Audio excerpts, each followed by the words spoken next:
Assalamualaikum dan selamat malam. Hari ini kita kembali bersama segmen Kopi Panas terbitan Borneo Channel. Hari ini kita akan membawa tajuk yang cukup dekat di hati kita, iaitu PEN Borneo dan projek infra persekutuan di Sarawak. Jadi untuk memperkatakan isu ini, kita membawa orang sebenar di sebalik projek ini.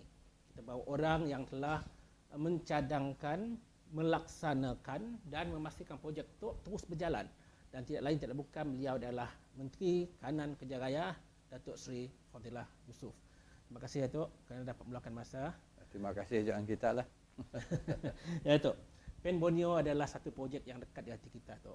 PEN Borneo adalah satu projek yang amat dimimpikan oleh rakyat Sarawak sekian lama. Jadi telah 2 kali Datuk berada di kedudukan tu untuk melaksanakan projek tu. Setakat tu begini keadaan sebenar status projek tu.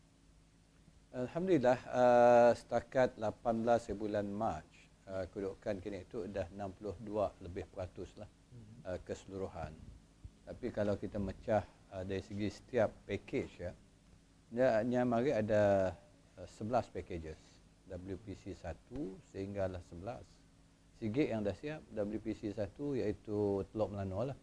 Semua orang dah pergi makin jalan dia, mungkin orang dah tahu lah kualiti. Ialah satu-satu jalan yang di greenfield kata orang, dan pola baru. Saya ada jalan lalu marilah di pola dan single lane. Yang lain semua dual carriageway. Dual carriageway maknanya 4 lorong lah, 4 lorong 2 hala. Cuma kalau kita melihat kalau ikut asal projek Tok Magik dijangkakan siap 2021. Tapi bila perubahan kerajaan Magik, apa yang berlaku ialah ditamatkan projek delivery partner dan perjanjian dia mari. Kalau kita lihat asalnya waktu almarhum Tok Nan, apa yang dimaunya ialah penglibatan negeri Sarawak dalam pelaksanaan PEN Borneo tu. Sebabnya kita pakai kaedah PDP, projek delivery partner, di mana perjanjian mari ada 3, kerajaan persekutuan, kerajaan negeri dan projek delivery partner. Dan kerajaan negeri terlibat secara langsung dalam pelaksanaan projek itu. Dari segi desain, dari segi perundingan, semua proses yang terlibat. Tapi malangnya bila perubahan kerajaan, Barisan Nasional kalah, projek itu kalau kita ingat mari adalah apa yang dia timbak oleh sebagai salah satu manifesto Datuk Najib mari. Dalam salah satu election. Dan disambut oleh Tok Nan. Sebab Tok Nan, kita ingat dalam ucapannya ada, kita dari Kuching ke Miri patah pinggang. Jadinya mau sama macam apa ada di Semenanjung ya. Sebab ya kebetulan bila kami ada menteri mari, barang tu lah dimbak kita lah, dituntut kita untuk dilaksanakan. Alhamdulillah dilaksanakan. Cuma bila berlaku perubahan ni lah, hanya bila berlaku terpaksalah berlaku adjustment dari segi pendekatan. Daripada PDP mari, saya ada lagi PDP, kini itu bila perjanjian dibatalkan, JKR Sarawak dilantik sebagai agensi pelaksana untuk bagi pihak Kementerian Kerja Raya lah, jadi superintending officer.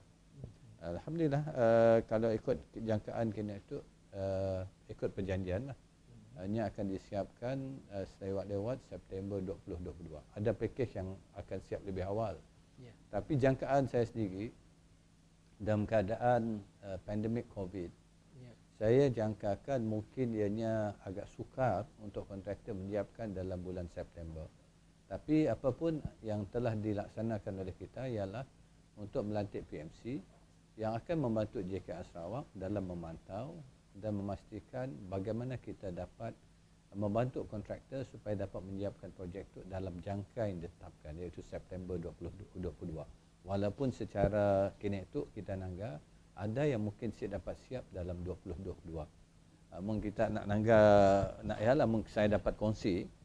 Yang package WPC 2 yang di Sematan ke Jambatan Sungai Moyan interchange. Itu batu 4.5, batu 6, batu 7 dan batu 10.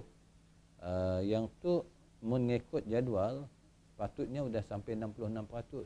Tapi setakat tu baru 65%. Maknanya masih behind time. Bulatan serian tu paling dah dekat nak siap lah. Dah 80, sepatutnya 85%, dia pun masih 83.9%. Tapi sebahagiannya mungkin tak nangga flyover ya dah dibuka sebahagiannya. Package di nak ya bulatan Pantu ke Batang sekarang tu mengikut jadual 68. Tapi setakat tu 58%. Maknanya dah 10% terkebelakang. Batang sekarang nak tu 65 mengikutnya, kena itu bawa 57. Gear juga sidak lain lah, maknanya ada kebanyakannya semua di belakang ikut jadual.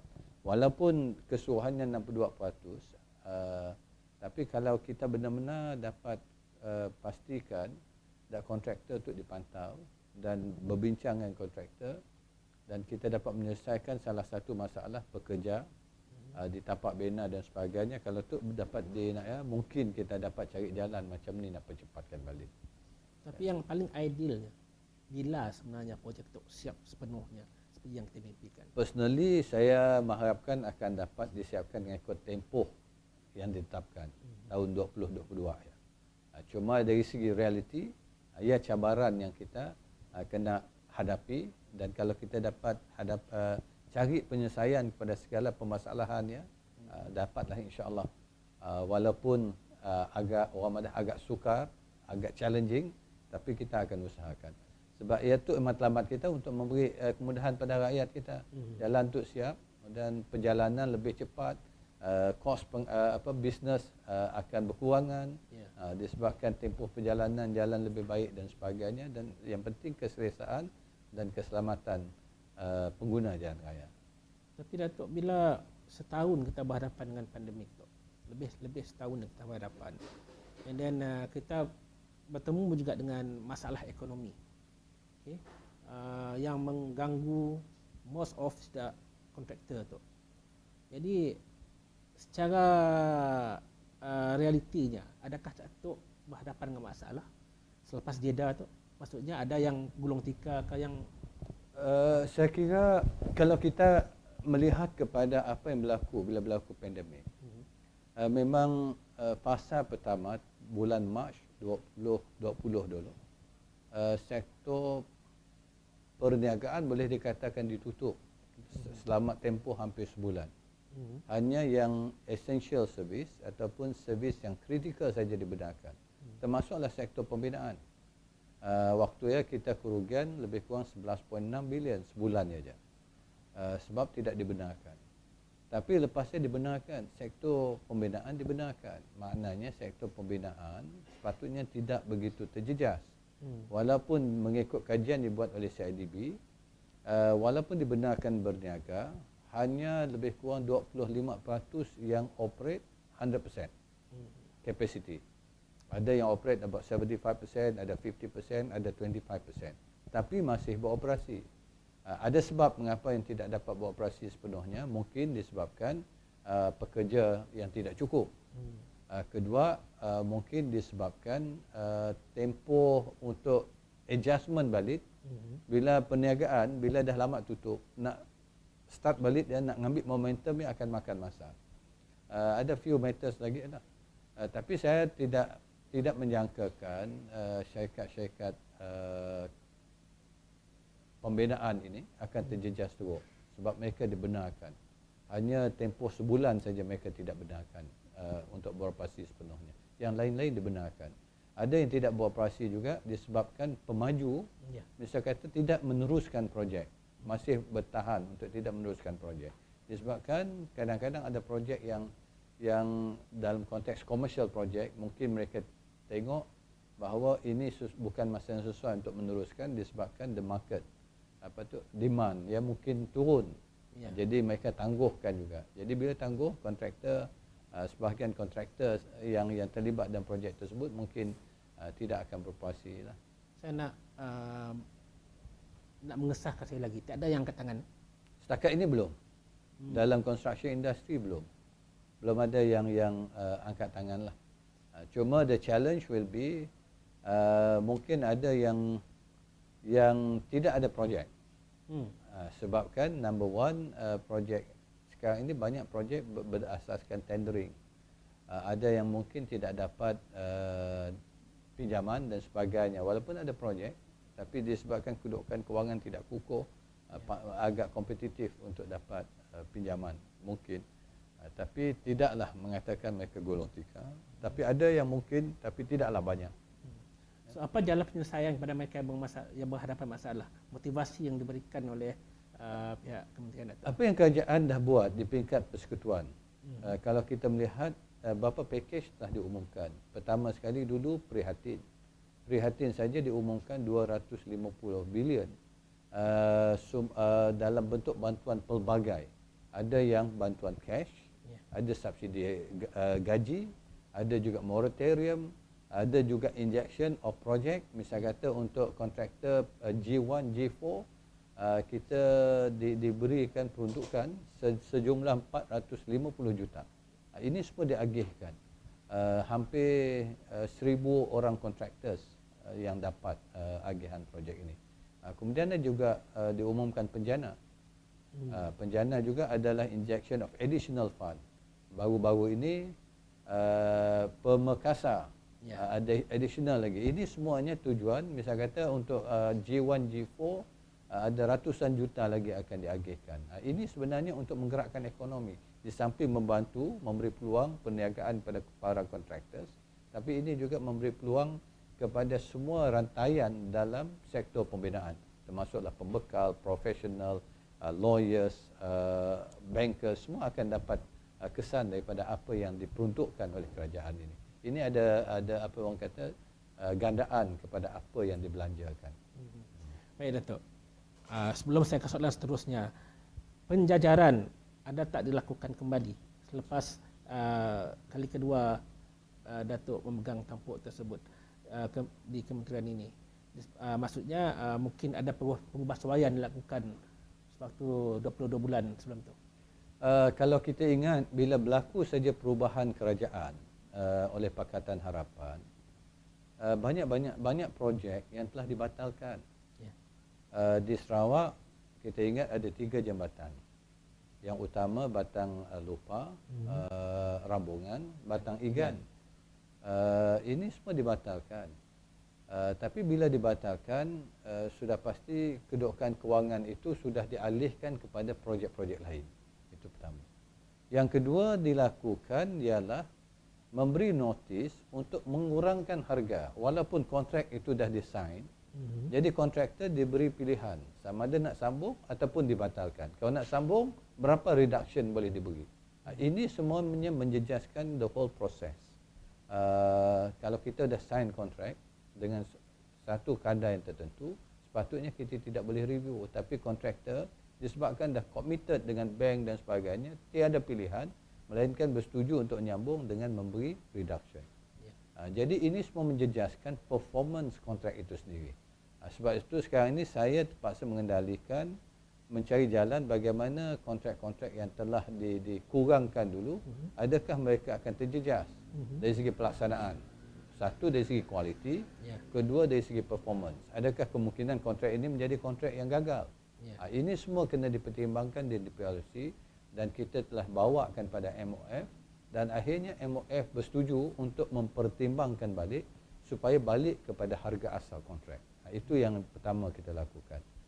Kedua, ada juga yang dulu bila diberi pilihan tersebut yang tak sanggup nak bagi reduction dan mereka memilih untuk dibatalkan dan ditamatkan kontrak. Dan bila ditamatkan kontrak, dan sekarang ini kita berdepan dengan tuntutan mahkamah dan sebagainya.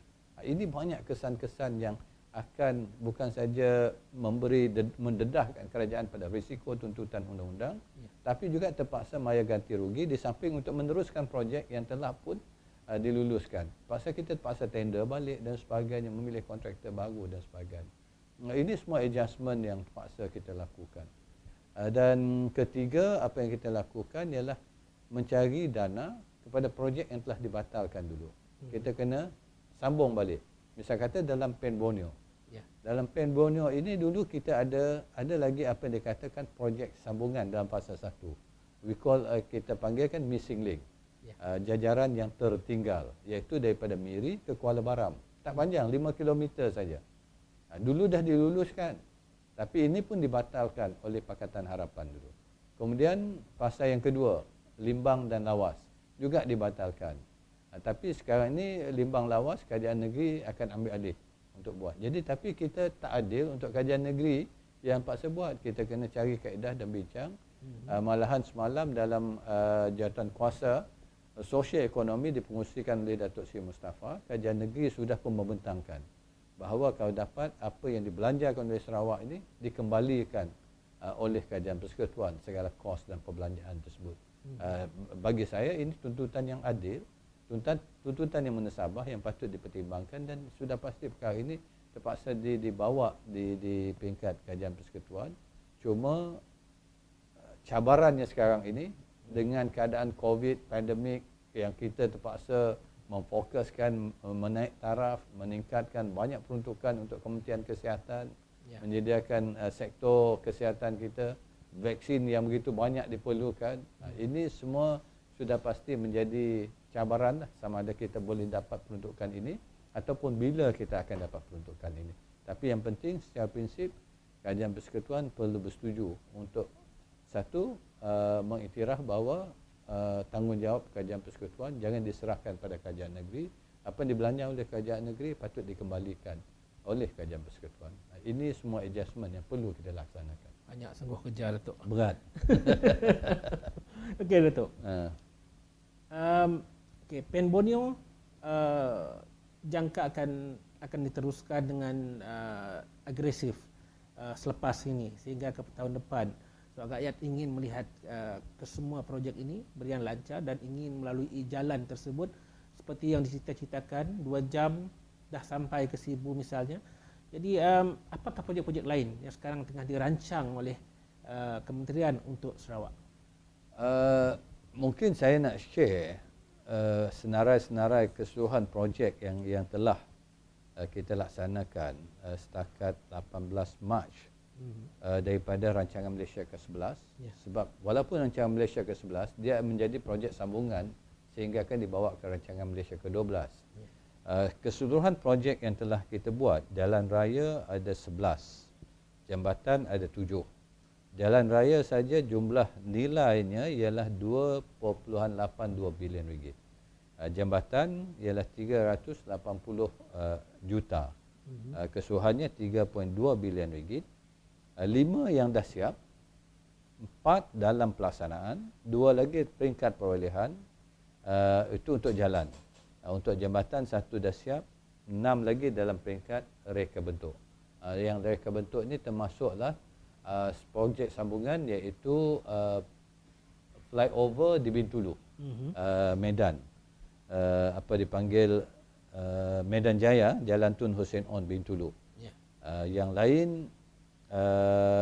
yang kita dah siapkan dulu, package pertama Pen Borneo kita panggilkan kick off projek dulu. Yang ni pun dah siap dengan kos 600 lebih juta, iaitu daripada persimpangan Nyabau ke Bakun. Yang tu dah siap. Kita juga ingat kalau di Kuching ini naik taraf Batu 15, Batu 10 ke Batu 15. Yang ni pun dah siap. Menaik taraf jalan Tanjung Kidurong ke Sama Laju Industrial pun dah siap. Naik taraf jalan Kampung Seberang Serikir, ini pun dah siap dulu. Saya lancarkan, orang lain rasmikan. Saya ingat dengan Datuk Len dulu, kita yang Datuk Len yang kuat minta ni. Alhamdulillah dapat disiapkan. Yang lain ini dalam pelaksanaan, ada dalam perolehan. Untuk makluman juga, insya-Allah yang akan di-finalize ialah jalan airport kat Kuching. Sekarang jalan Datuk Musa is ongoing, sudah pun dipecah tanah, saya sendiri pergi dulu. Dan yang paling besar ialah Sabah Sarawak Link Road. Yang ni hampir 1.1 bilion kosnya, kos projek, keseluruhan kos projek. Yang ni sudah pun dapat persetujuan muktamad daripada EPU. Dan insya-Allah dalam minggu depan ataupun selewat-lewat dalam bulan April kita akan serahkan surat setuju terima kepada syarikat yang berjaya mendapat projek ini. Sabah Sarawak Link Road ini adalah jalan perhubungan yang akan bypass Brunei. Pasal pandemik ini mengajar kita bahawa bila berlaku pandemik, bila negara menutup sempadan, jadi kita maknanya orang Limbang, orang Lawas nak melalui Brunei pun menjadi masalah. Sebab itu kita kena sediakan laluan alternatif. Tapi ini baru fasa pertama. Fasa pertama ini nanti daripada Lawas akan pergi Limbang dan seterusnya akan terus ke Miri. Dia ada beberapa package di situ. Ada yang akan dilaksanakan di bawah Kementerian Pembangunan Luar Bandar. Ada yang dilaksanakan oleh SCORE. Ada yang akan dilaksanakan oleh JKR. Bila agak semula tu? Agak-agaknya bermula projek tersebut. InsyaAllah bermula akan tahun ini. Surat lantikan kontraktor akan dimuktamadkan sedikit masa lagi lah. Lewat bulan April. Itu berita baik sambungan daripada Pen Borneo. Itu bukan. Itu jajaran yang lain. Jajaran lain. Berarti ada dua laluan ke Sabah. Maknanya ke Sabah ada dua pilihan. Satu melalui Brunei, satu lagi melalui bypass ini. Tapi bypass ini akan mengambil lebih banyak masa. Saya jangkakan kalau nak siapkan paling cepat kalau kita mengandaikan peruntukan akan sentiasa ada diberikan tiap-tiap tahun, akan mengambil masa lebih kurang 10 tahun juga untuk siapkan. Mungkin fasa pertama 48 bulan, fasa kedua lagi bergantung juga dengan peruntukan dan sebagainya. Bukannya. Kalau boleh Datuk kongsi, sekarang ini selepas projek-projek yang diumumkan ini, apa banyak lagi permohonan yang tiba di meja Datuk? Kalau ikut perbincangan semalam, harapan Sarawak untuk rancangan tempoh 10 tahun adalah 120 bilion.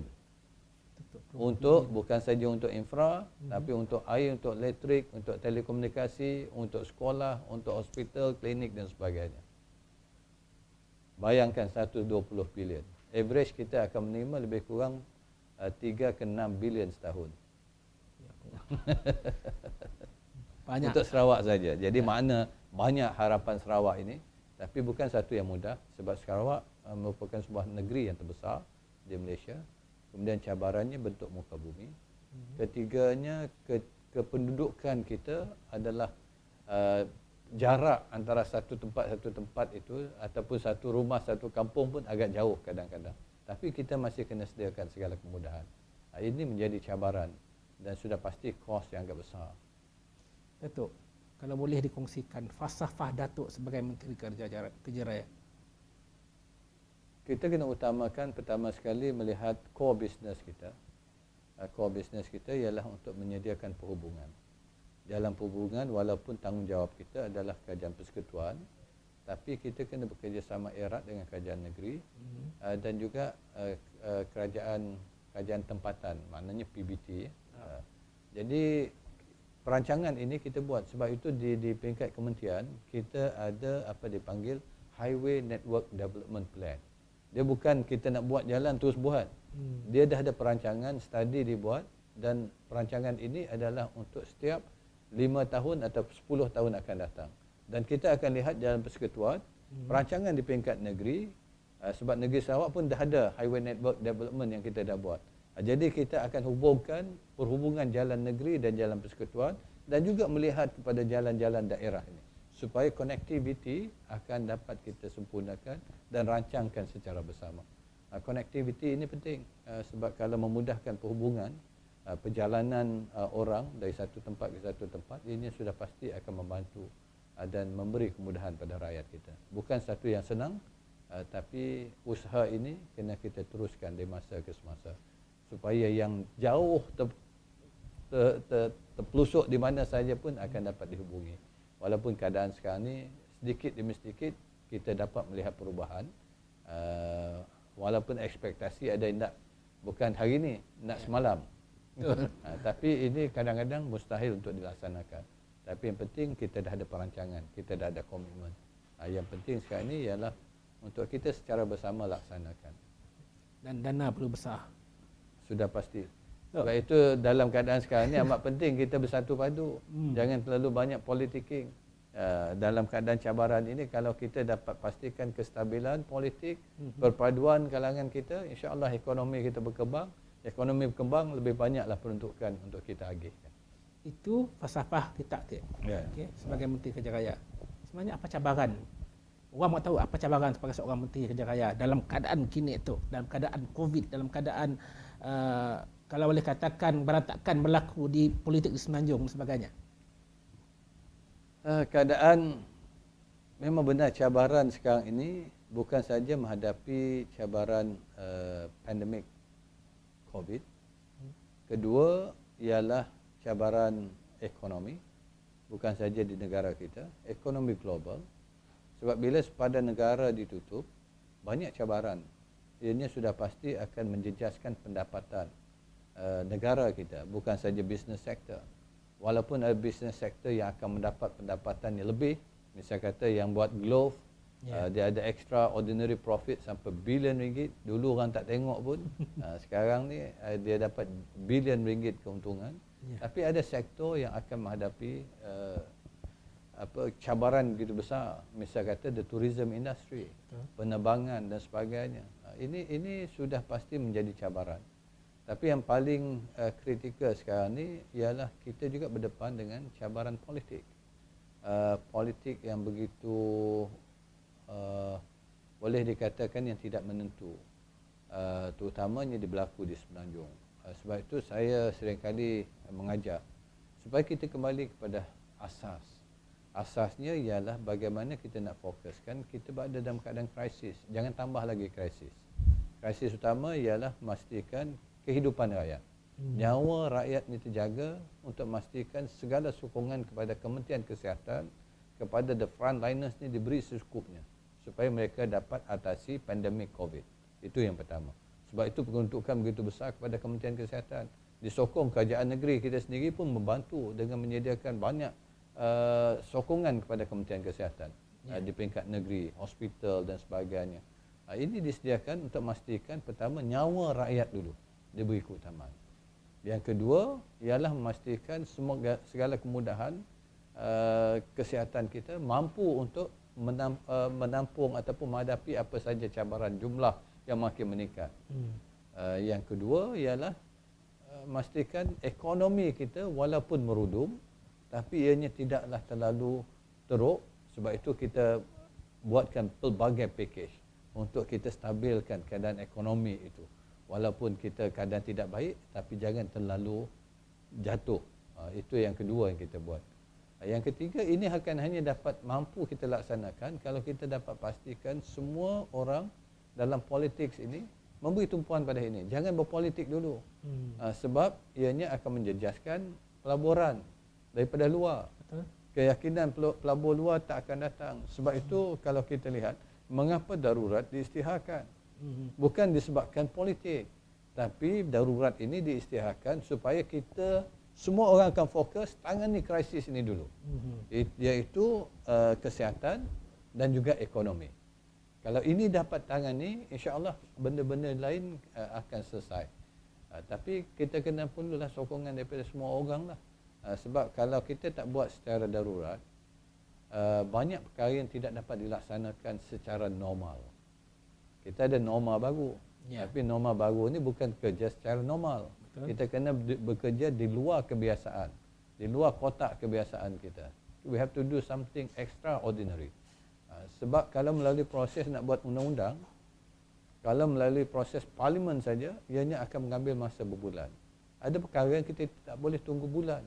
Kita tunggu hari nak tentukan keputusan itu ada ke tidak. Sebab itu akhirnya bila dibincangkan di peringkat Majlis Keselamatan Negara dengan Kabinet dan akhirnya dibentang kepada ataupun persembahkan pada Yang di-Pertuan Agong, Yang di-Pertuan Agong bersetuju ke arah apa yang dicadangkan oleh kerajaan. Itu yang sebabnya darurat dilaksanakan. Saya nak ambil contohlah, misal kata apa yang berlaku bila kita kemuncak kes di Semenanjung khususnya berada dalam keadaan yang krisis yang begitu teruk sekali. Sehingga kan DG Tan Sri Datuk Nur Hisham mengatakan boleh kata hospital kita dah berada dalam kritikal, ICU kritikal, ward hampir penuh. Tak ada pilihan lain kecuali kita kena minta kerjasama hospital swasta untuk menerima pesakit COVID. Hospital swasta kata no, kita tak ready. Pasal kalau nak ada hospital kita kena buat renovation. Sebab kena asingkan pesakit COVID. Orang yang bukan macam hospital biasa boleh masuk keluar masuk. Jadi ini memerlukan pendekatan. Jadi sebab itu bila diisytiharkan darurat, kita boleh ambil alih hospital tapi kita kena bayarlah. Perundingan ini akhirnya sekarang ni semua hospital swasta bersetuju untuk menerima COVID patient. Kedua, berlaku di penjara, pusat tahanan. Berlaku banyak kes. Tapi mana nak letakkan mereka? Tak ada tempat. Jadi kita kena cari tempat untuk meletakkan mereka. Then we take over certain places untuk jadikan pusat pengasingan dan sebagainya. Contoh paling dekat dengan kita di Sibu. Sibu pada waktu itu hanya satu hotel saja yang sanggup untuk dijadikan pusat kuarantin. Tapi bila dah ada emergency, kita boleh ambil alih semua hotel pun untuk jadi pusat kuarantin. Tak ada alasan. Tak ada alasan lagi. Jadi ini hanya dapat dibuat melalui perundangan darurat ini. Inilah salah satu yang mesti difahami. Jadi bukan tiada hubung kait dengan politik sekalipun. Tapi orang politik tak madah ya politik. Kalau tak bukan orang politik lah. Okey, Datuk. COVID buka mata kita terhadap banyak perkara. Dalam industri yang Datuk terlibat, kerja raya melibatkan pembinaan dan juga sektor pembinaan, kemudahan awam dan sebagainya. Ini yang memberi satu dimensi baru. Pertama sekali dalam konteks kita membangunkan SOP. Kalau di Semenanjung, sektor pembinaan menyumbang pada nombor dua lah dari segi jumlah kes yang paling tinggi setelah sektor perkilangan. Kita nombor dua. Jadi bila kita kena pasti, maka di peringkat awal lagi kita dah bangunkan SOP. SOP tempat kerja, SOP tempat tinggal dan SOP pengangkutan, perjalanan daripada tempat tinggal sehingga tempat pekerjaan. Itu yang pertama kita bangunkan untuk memastikan industri ini boleh bergerak dengan mematuhi SOP. Sudah pasti cabarannya ialah satu, pemantauan dan kedua, penguatkuasaan kepada pematuhan.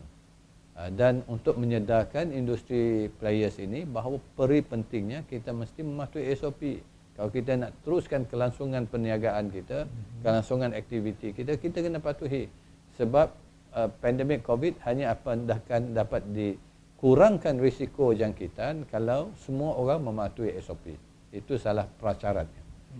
Alhamdulillah, after a while orang dah mula, kalau ikut kajian yang dibuatkan oleh CIDB, boleh dikatakan hampir lebih 90% lah yang mematuhi. Hanya segelintir sajalah, mungkin 10% macam tu tidak mematuhi. Tapi kita akan mengambil tindakan dan memberi ingatan, dan kalau tidak juga, maka kita akan tutupkan tempat tapak bina atau tempat penginapan tersebut. Itu yang kita lakukan. Yang kedua ialah bila berlaku PKP, sempadan daerah ataupun negeri tidak boleh direntasi. Tapi kita nak teruskan projek. Dan dalam konteks kerajaan, tender kena terus dijalankan. Jadi bagaimana kita nak uruskan tender? Jadi saya mencadangkan pada JKR supaya melihat adakah kemungkinan kita boleh laksanakan tender secara online. Tapi dalam proses tender bukan macam projek-projek lain ataupun program lain. Tapak nak terlibat dalam pembinaan. Kalau kita nak tender, bukan saja beli tender dokumen. Lepas kita beli tender dokumen, kita nak tengok tapak. Bila dah tengok tapak, baru kontraktor dapat estimate tapak ini macam mana, baru anggaran kos dapat dilaksanakan. Kan? Ini perkara yang, jadi apa yang kita laksanakan akhirnya blessing in disguise lah, menggunakan teknologi. Jadi ada tim yang akan pergi untuk menggunakan drone ataupun mengambil video. Jadi video ini akan di-share kepada para bidders lah, orang yang berminat untuk tender. Jadi nanti dia akan dapatlah untuk membuat anggaran, dan dari situ mereka boleh menghantar tender itu secara pos, laju, ataupun kalau yang berada di Kuala Lumpur boleh menghantar di kaunter. Jadi ini membantu untuk kita menggerakkan aktiviti pembinaan ini ataupun the tender proses itu dapat berjalan.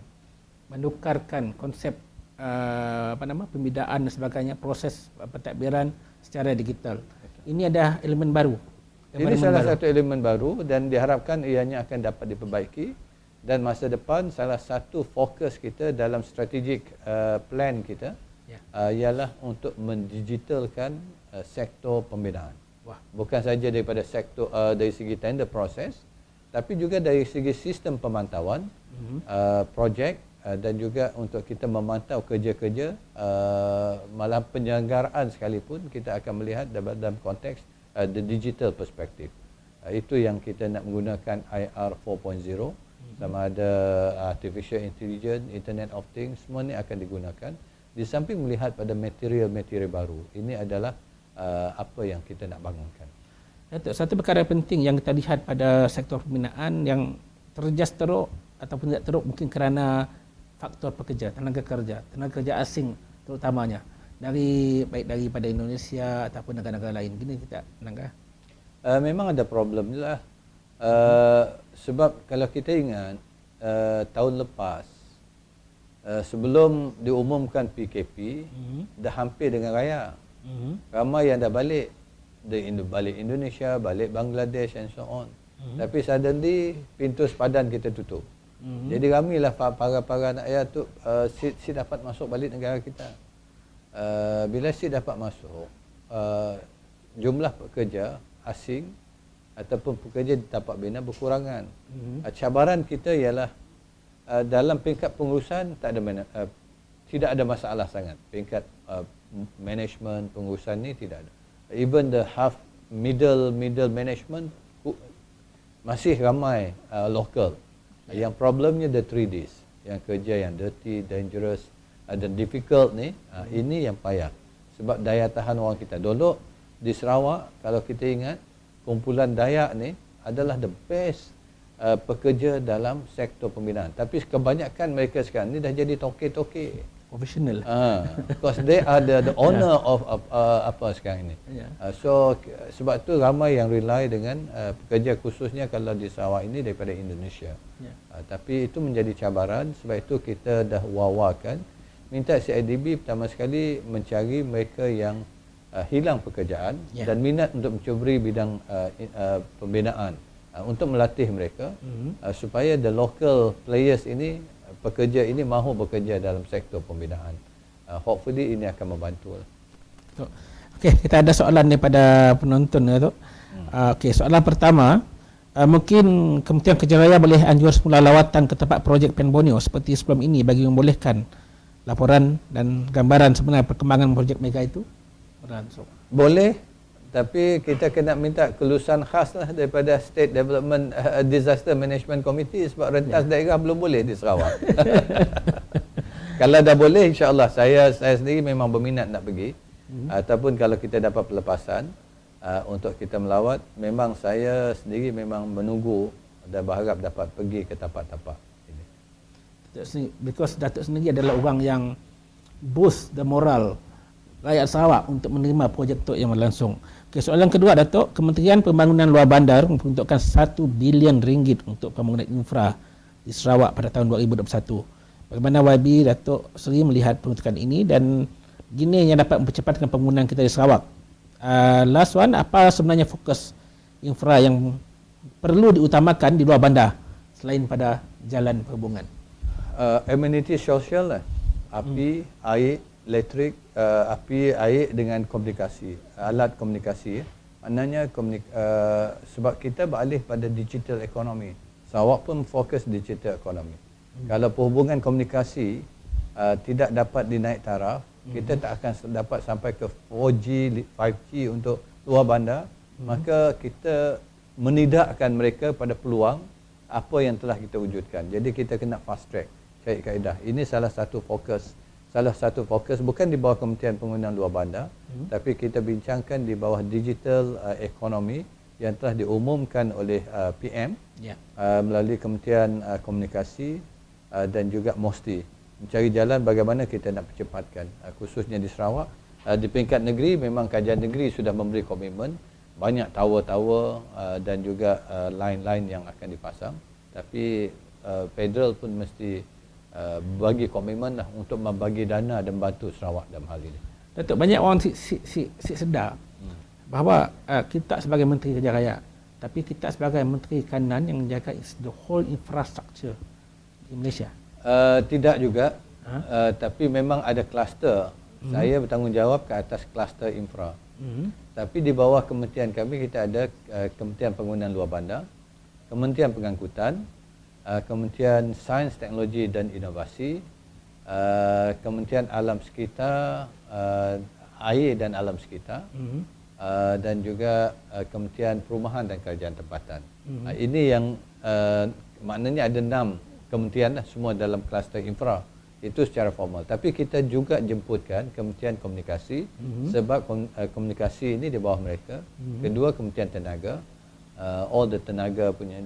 But ini as ad hoc lah. Tapi kita berbincang untuk merumuskan apa saja perancangan dan isu berhubung kait dengan infra.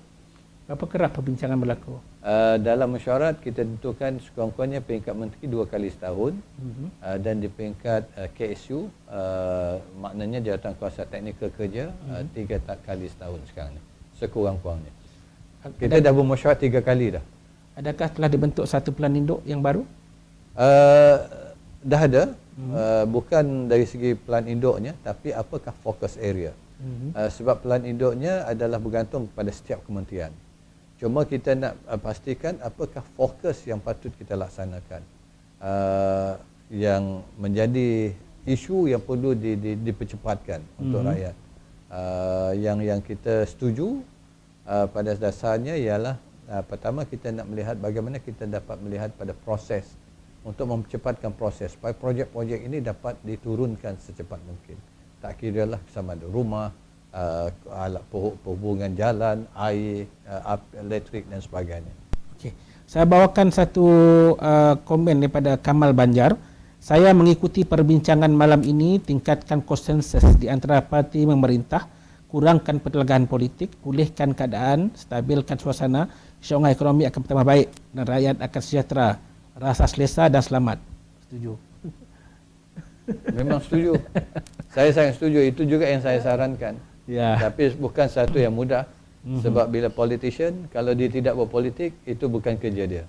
Tapi sekarang ini bagaimana nak membawa semua politician ini supaya kita dapat fokus kepada masa ini, menyelesaikan pandemik COVID, dan juga bagaimana kita dapat menumpukan seluruh tenaga kita ke arah meningkatkan ekonomi negara kita.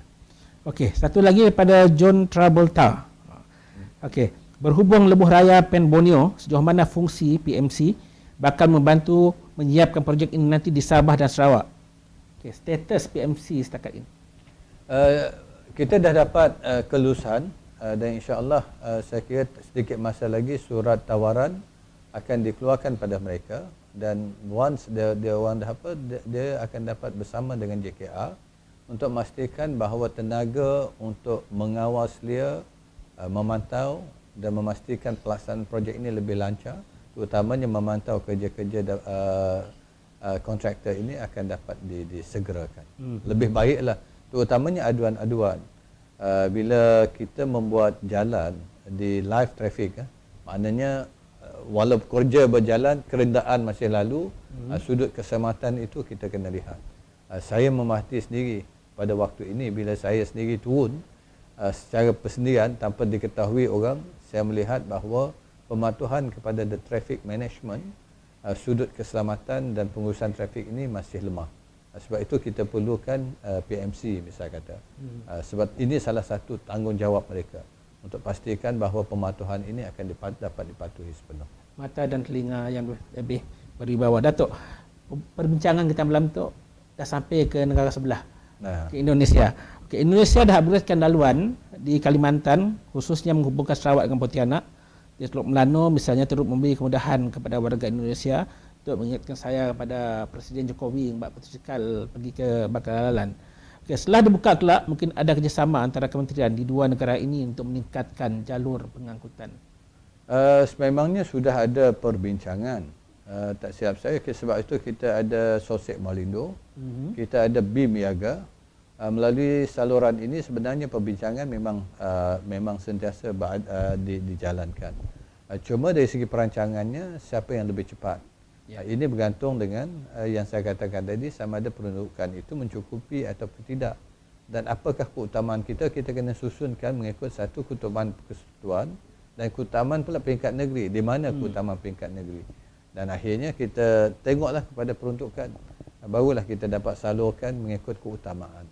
Jadi yang memang kalau secara personally, apa yang kita patut fokus dalam hubungan kita dengan Kalimantan, Indonesia khususnya, bila mereka jadi untuk menjadikan ibu kota baru, jadi kita patut mengambil peluang. Pertama sekali jalan perhubungan, kedua kita patut juga melihat dalam sudut the rail business, kereta api, jalan kereta api. Sebab kalau orang nak pergi ke Kalimantan ataupun Indonesia, perjalanan lautnya lebih jauh. Jadi kalau dia dapat hantar barang, pergi ambil lah misal kata semua the businesses ini dihantarkan port Bintulu. Ini mungkin lebih menjimatkan dan lebih menguntungkan untuk Indonesia. Betul. Jadi ini mungkin salah satu perbincangan patut kita lihat. Dah dibawa mauduk ke dalam perbincangan?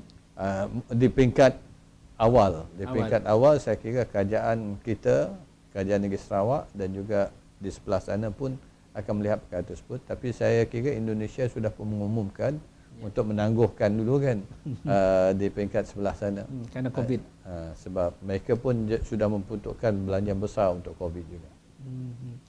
Datuk, setakat ini Datuk berpuas hati dengan perjalanan semua projek yang telah diumumkan, yang telah dirancangkan setakat ini? Untuk saya ni tak ada apa istilah kata berpuas hati lah. We could have done better, kata orang putih lah. Saya sentiasa mencari jalan supaya sentiasa mempertingkatkan. Puas hati ini adalah satu pada saya ialah musuh untuk melemahkan kita. Sebab itu jangan berpuas hati, kita sentiasa kena mencari jalan untuk sentiasa menambah baik.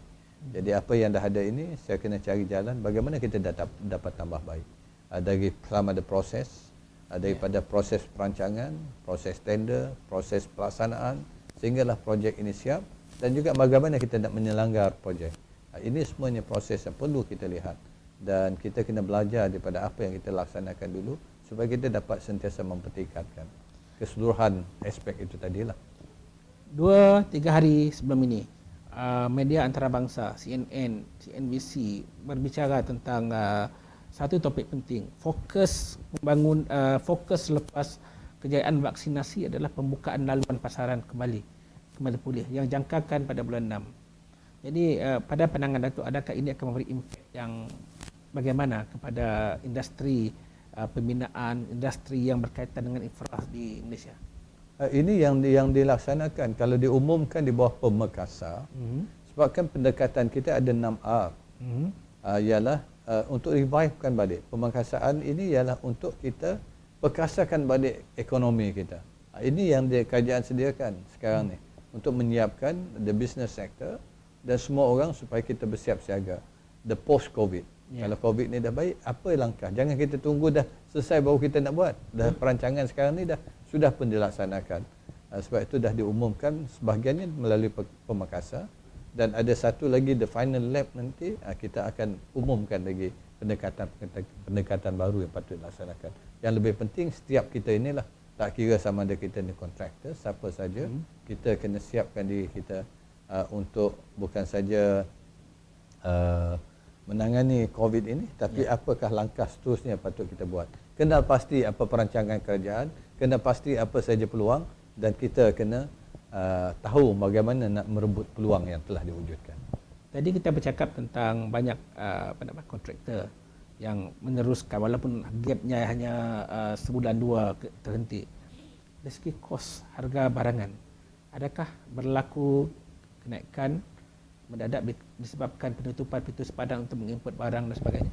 Memang ada. Kalau mengikut kajian dibuat oleh CIDB, steel adalah salah satu material yang naik harga.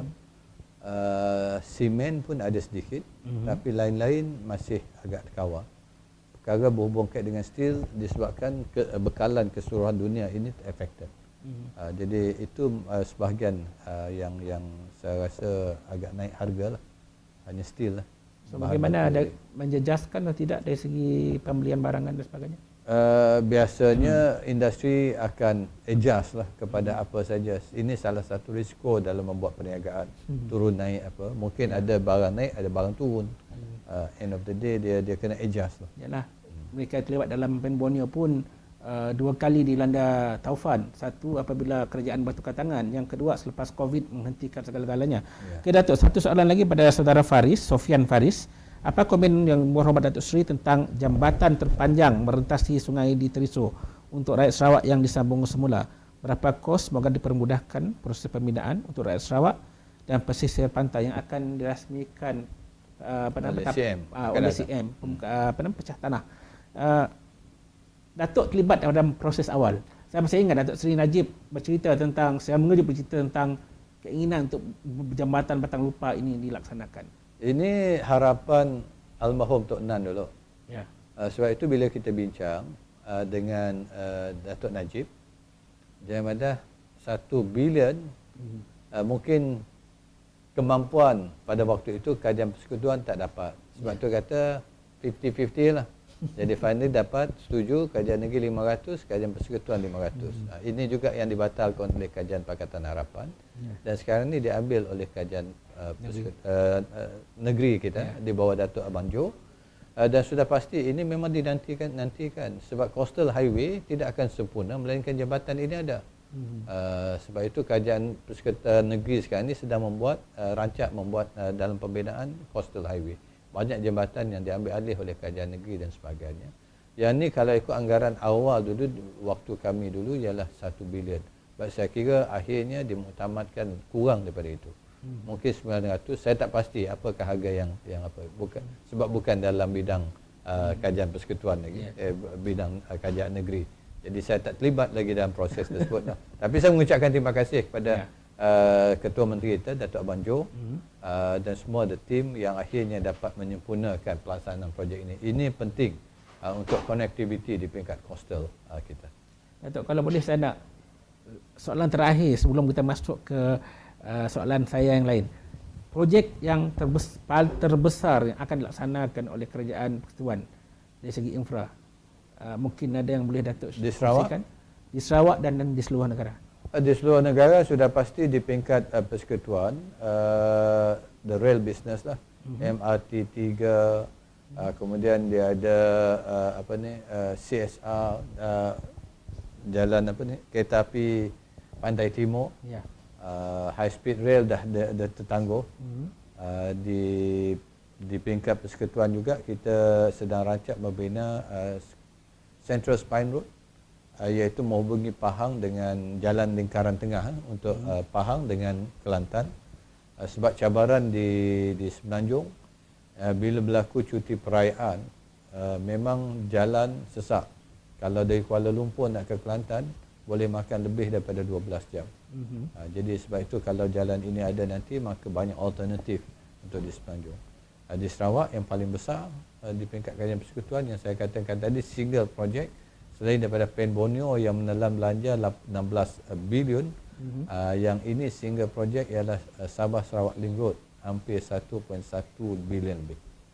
Kita sentuh sikit Datuk, mungkin rakan-rakan kita di Sabah nak tahu keadaan projek Pen Borneo di Sabah. Di Sabah pada peringkat awal yang kami programkan dulu untuk package pertama ada fasa pertama ada 35 packages. Bila pertukaran kerajaan maka dibatalkan 20 packages, hanya tinggal 15. Yang lain mesti dibina melalui kaedah menggunakan peruntukan pembangunan.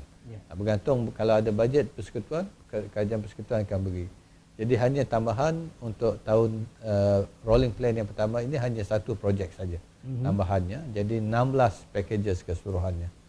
Setakat ini lebih kurang 40% untuk keseluruhan package yang sedang dalam pelaksanaan.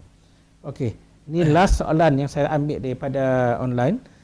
Sekiranya Pen Borneo ini siap nanti, adakah urus tadbir lebuh raya ini akan diserahkan kepada konsesi ataupun pihak JKR Sarawak ataupun ada alternatif lain? Setakat ini kaedah yang kita laksanakan untuk jalan-jalan persekutuan ialah melalui konsesi. Kaedah ini ditentukan dasar kerajaan dulu melalui EPU, MOF dan juga Kementerian Kerja Raya. Kelebihan menggunakan konsesi ialah kalau berlaku apa-apa bencana, apa-apa keadaan, mereka mesti yang pertama berada di lapangan. Mereka boleh mengeluarkan duit sendiri dan sebagainya. Kadang-kadang kalau kerajaan, kalau tiada peruntukan, kita tak dapat buat apa-apa dulu. Sebab itu saya kira salah satu program konsesi ini adalah juga kebaikannya. Dan saya kira ianya akan diteruskanlah untuk PEN Borneo ini nanti. Bila siap, akan diserahkan setelah habis tempoh tamat defect liability period, akan diserahkan melalui konsesi dan dipantau oleh JKR. Datuk, saya melihat tugas kita di kementerian orang biasa ya Rabi. Berat gila. Begitu banyak. Rasa-rasanya beratus fail paksa ditangani setiap hari. Ya. Gini kita bagi masa kita dengan apa yang berlaku di Putrajaya, Parlimen Putrajaya. Oh, interesting ya. Supaya saya pastikan bila ada ruang je saya akan balik untuk kekuasaan. Dan yang lebih utama ialah untuk memastikan pusat khidmat mempunyai orang yang bertanggungjawab, yang komited untuk sentiasa terbuka mendengar apa saja keluhan ataupun aduan ataupun apa saja yang berlaku di kawasan Parlimen. Di samping saya sendiri membuka secara open lah, siapa-siapa boleh berhubung dengan saya melalui social media, melalui WhatsApp, melalui apa saja, direct berhubung dengan saya. Jadi saya di mana saya berada, saya masih berhubung dengan orang kawasan. Setakat tu kita dah melaksanakan banyak projek pembangunan. Mungkin ada perancangan lain yang akan dilaksanakan di Parlimen Putrajaya tu. Saya nak memfokuskan di Parlimen Putrajaya tu dari segi untuk melihat dan mengenal pasti mereka yang terjejas diakibatkan oleh pandemik. Di sebab itu saya dah minta di peringkat kepimpinan masyarakat kita mengenal pasti senarai orang-orang yang terjejas, hilang punca pendapatan ataupun hilang pekerjaan disebabkan pandemik. Saya kira ini fokus utama kita. Dan kalau dah dikenal pasti, apakah program yang kita boleh laksanakan untuk membantu mengembalikan mereka supaya dapat sumber pendapatan.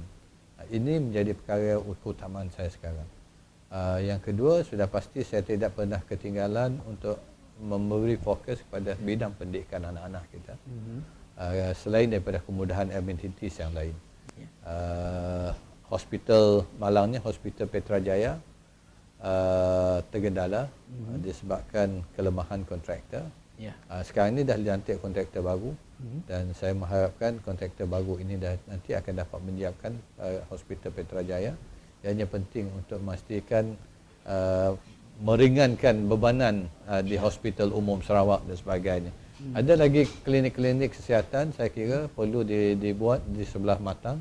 Kita dah ada di Semeriang. Di sebelah Matang merupakan kependudukan yang bertambah dengan pesat sekali. Saya kira ini pun patut kita lihat. Dari segi security, balai polis tambahan perlu juga ada. Ini yang sedang saya lihat. Itu saya sebagai warga bagi penduduk di kawasan Parlimen Putrajaya ingin mengucapkan terima kasih kepada Datuk. Sepanjang saya boleh katakan 25 tahun kebelakangan ini perubahan mendadak berlaku di Putrajaya. Kalau zaman bapa saya, zaman nenek saya, Putrajaya itu adalah kawasan orang berkebun getah. Untuknya berubah satu, saya rasa ada city lah di kawasan Putrajaya itu. Terima kasih Datuk. Terima kasih dan kita mengucapkan terima kasih kepada Yang Berhormat Datuk Seri Fadhil Yusof kerana dapat bersama kita pada hari ini. Banyak yang kita ceritakan, banyak yang dikongsikan dan kita berharap dapat memanggil beliau lagi pada masa-masa akan datang. Dan saya mengucapkan terima kasih Datuk sekali lagi. Sama-sama. Dan Kopi Panas mengundur diri. Terima kasih.